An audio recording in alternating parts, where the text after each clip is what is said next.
Ladies and gentlemen, welcome back to the Ground and Pound podcast quick picks video for UFC Paris. Imavov taking on Borralho in the main event. And as always, I'm bringing you the full card breakdown in 15 minutes or less. Confident level traffic light system at the bottom.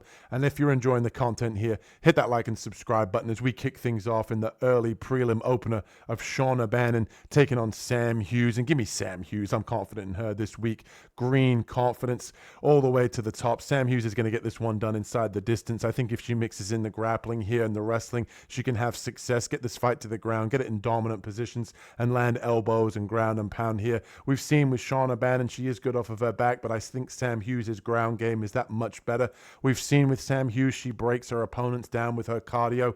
We know with Shauna Bannon that she likes to use that karate style, light on her feet, using that push kick to create separation. I think Sam Hughes walks her down, beats her up on the feet, takes her back, or gets into mount here and just lands elbows, ultimately finishing this fight on the ground. Give me Sam Hughes. Confident in her this week to get it done.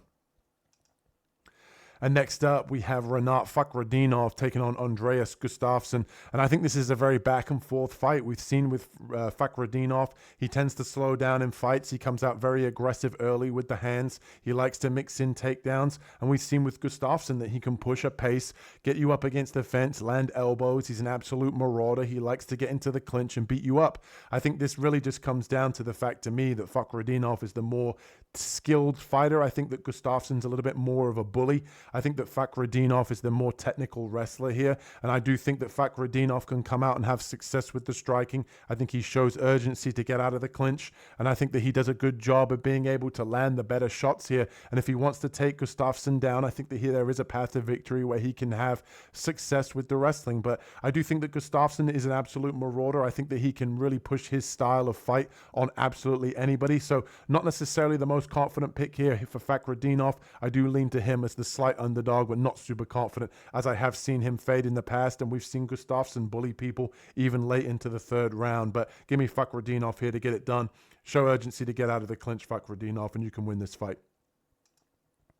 And next up, we have Brad Tavares taking on Robert Borchek. And then give me Brad Tavares here. I think that the kicks here of Tavares are going to be the difference maker. He can definitely show the takedowns here, where we've seen with Robert Borchek here that, to me, he's really just a boxer. He's had professional boxing experience. He really just fights the same way that he does in boxing and MMA. He doesn't throw a ton of kicks, will not mix in the grappling. He is heavy-handed. He will throw in combinations. But I think for Tavares, this fight just really comes down to him keeping it technical. If he doesn't brawl with Borchek, I think that he'll have all the success he needs. Mix in the kicks, whether that be to the lead leg, to the stomach, or to the head here for Tavares. I think that would be a good weapon for him to use at range, along with showing the takedowns. I think Tavares' hands definitely aren't where they used to be, but he can definitely have success with the boxing as well. But I just think showing an all-around MMA game, showing your savvy UFC veteran skills here, Brad Tavares, medium-level confidence here. He should be able to get this one done against Robert Borchek.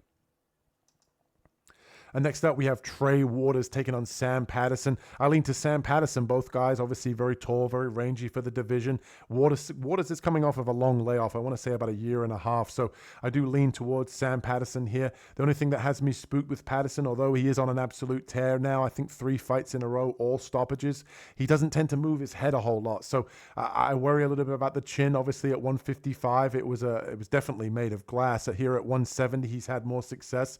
I do think that Trey Waters, he can obviously crack, being that he is 6'5", but he's not necessarily known for his power. I do think that Sam Patterson is the better all-around grappler and jiu-jitsu practitioner, but there's something just about Sam Patterson that kind of puts me off. I think it's the leaving the chin up in the air and seeing him get cracked in the past that has me spooked, but I do think Sam Patterson is the better fighter in this matchup, and he is also more active as well, so give me Sam Patterson here in a slight lean. And next up, we have Harry Hardwick taking on Caio Fernandes. And give me Fernandes here. I think Fernandes is a fantastic fighter, trains with Jose Aldo, has great kicks, just like Aldo does to the lead calf. And we saw in his previous fight that he's an absolute problem when it comes to the kicks. He can blast kicks to the body. He can blast kicks upstairs, very light on his feet. He's tough to corner and really get a hold of as well. Good takedown defense. And to me, when you look at Harry Hardwick, this is a big step up in competition on short notice. Obviously, Fernandez was meant to fight Varaziam, who's a tough opponent and a tough out anyway. And I think that he's really just going to come in here and make it look easy, I guess, with the kicks here against Hardwick. I do think that Hardwick is a decent fighter when you watch him on tape. However, I just think this is a big step up here in competition. Fernandez on a full camp, that spells a recipe for disaster. I think he gets it done with one of his kicks, whether that be to the head or the body. I think he finds the finish here with some sort of kick from the outside. And next up, we have Marcin Tybura taking on Anton Delia. Give me Delia here. I think that his training with Tom Aspinall at that gym is going to serve him dividends here. The younger fighter in this matchup, I think that he's faster with the boxing, and the hand speed is going to be very noticeable here. Tybura has been chinned multiple times in the past, and we've seen with him that if he can't get the fight to the ground, he's not necessarily known for his striking pedigree, and I do think that Delia here is going to be the better striker, the better boxer, and carries a little bit more power. I do think as well him being the younger and bigger fighter here is going to serve him well for defending takedowns, having the better gas tank, along with training with some of the best heavyweights that the UFC has to offer up at Tom Aspinall's gym.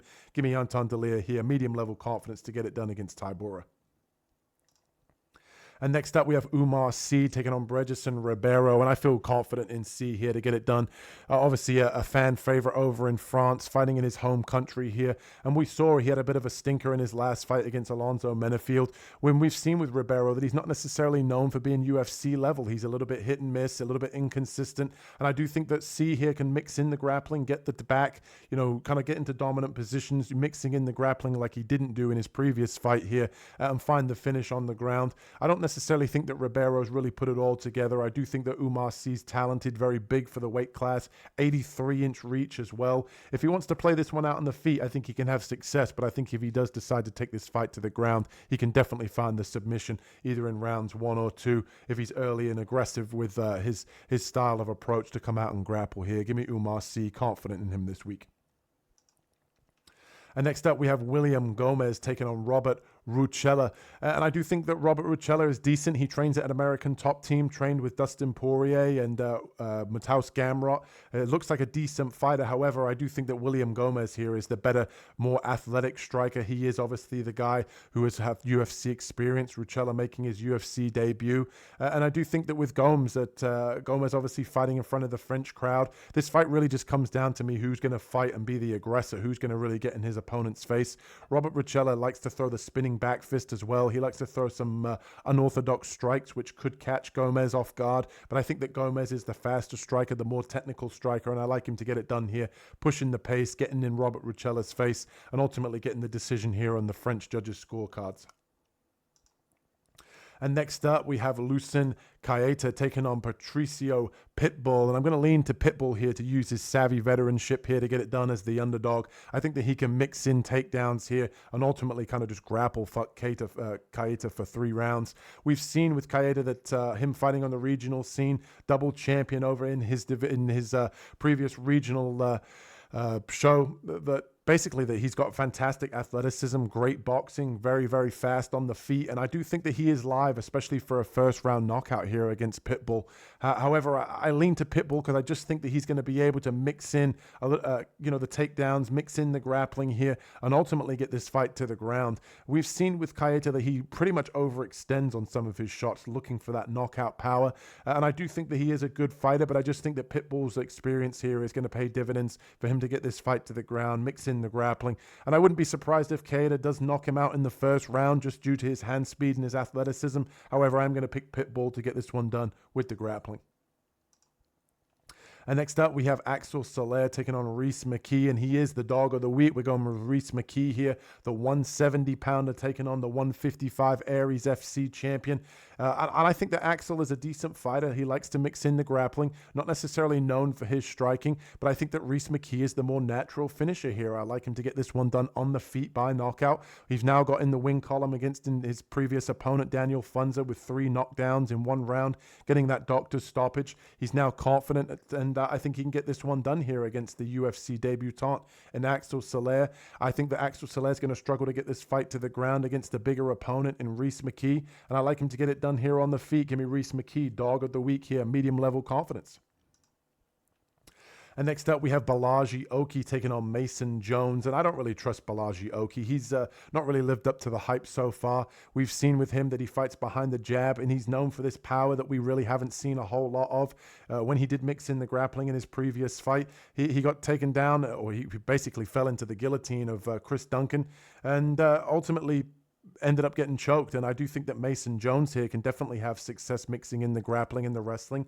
He showed in his previous fight against Jeremy Stephens he will do what it takes to win the fight. He's now back in the UFC fighting on the regional scene. Obviously wasn't for him. He wanted to prove himself in the big dog yard here at the UFC, and I think that he can beat a guy like Borralho Oki mixing in the grappling. If he wants to keep the fight on the feet, I do think that he can strike with Oki, but we've seen in the past that Oki struggled with the grappling of opponents, obviously being submitted by Duncan, as I mentioned. And I think that Jones can have success doing something similar here, getting on top, beating him with elbows, and mixing in a full MMA skill set here. Give me Mason Jones to get this one done. And next up, we have Modestas Bukauskas taking on Paul Craig, and there's no breakdown really needed here for Paul Craig. We know what he wants to do. He wants to pull guard. He wants to get you in his guard and ultimately find the triangles and the arm bars. Great jiu-jitsu practitioner, but doesn't have the wrestling to get fights to the ground. His striking is very, very basic. Obviously likes to throw kicks from the outside. And Modestas Bukauskas has looked good since moving over to Tom Aspinall's gym. And I think that if he keeps this one on the feet, he's definitely got the power here to chin Paul Craig. If Bukauskas does mix in the grappling, I think it would be a big mistake here. I think if Bukauskas keeps this one on the feet, he'll have all the success he needs. All the power in his hands is going to be there. We saw with him against Pragnio that he was able to hurt Pragnio on the feet. I think he could do the same here against Paul Craig. And that brings us to the co-main event. We've got Benoit Saint-Denis taking on Mauricio Rufy. And give me Rufy here. I like Rufy to get this one done by KO against Benoit Saint-Denis. We've seen with Saint-Denis, he's been tagged in multiple fights. He's taken a lot of damage. We saw him get knocked out against Dustin Poirier. We saw him get beaten up pretty bad in his UFC debut. We saw him get beaten up against Moicano. And I do think that Rufy can definitely time a shot here and obviously find the knockout. I think on the feet, Rufy's got much more technical kickboxing ability. I think he's got the speed advantage. And I do think that Benoit Saint-Denis is going to be out of his depth when it comes to the striking. If Benoit Saint-Denis mixes in the grappling, he could surprise people. But I think Rufy's takedown defense is good enough here to keep this one on the feet and ultimately find the knockout. Give me Rufy by medium level confidence.